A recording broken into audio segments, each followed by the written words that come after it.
In this video, I want to talk about the increment and decrement operations.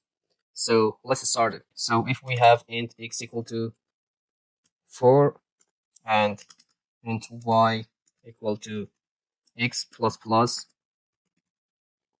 and if we print that, printf %d y. Let's compile it. As you can see, the answer is 4.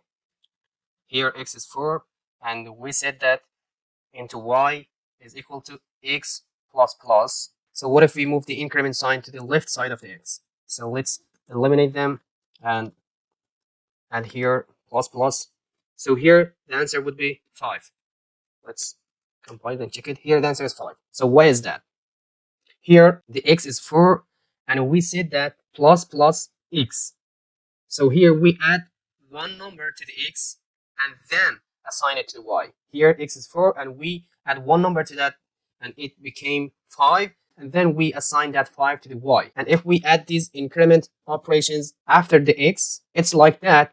We just assign the x to the y. First, we assign the x to the y, and then we incremented the x. So here, if I print the x would be 5.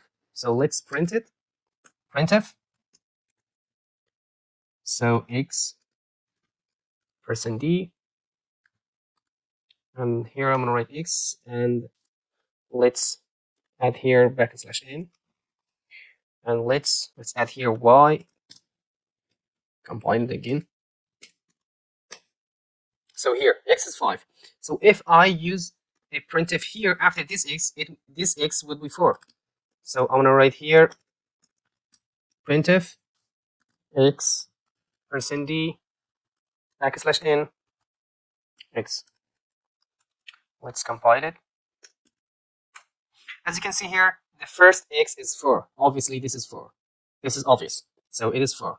And y is also 4 because we just assigned this x to the 5. First, we assigned this x to the y, and then we incremented by 1.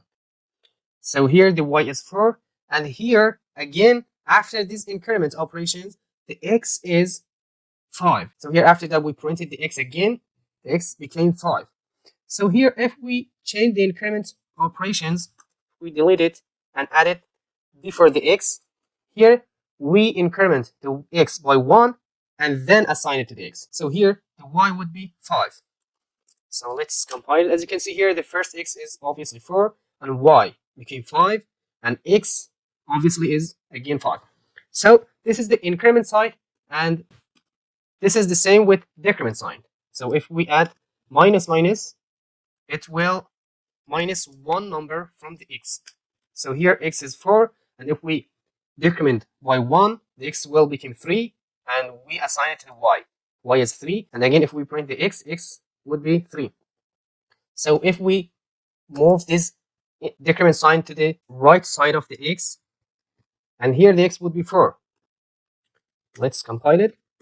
Here x is 4, is the same with the first x, and here again after this decrement sign x became 3. So the point is that if we add the increment or decrement side after the x, after the variable, it means that we assign the x to the y before incrementing or decrementing. If we add this increment or decrement side before the x variable, it means that first we increment and decrement this x and then assign it to the y. So this is it. See you next video, and bye for now.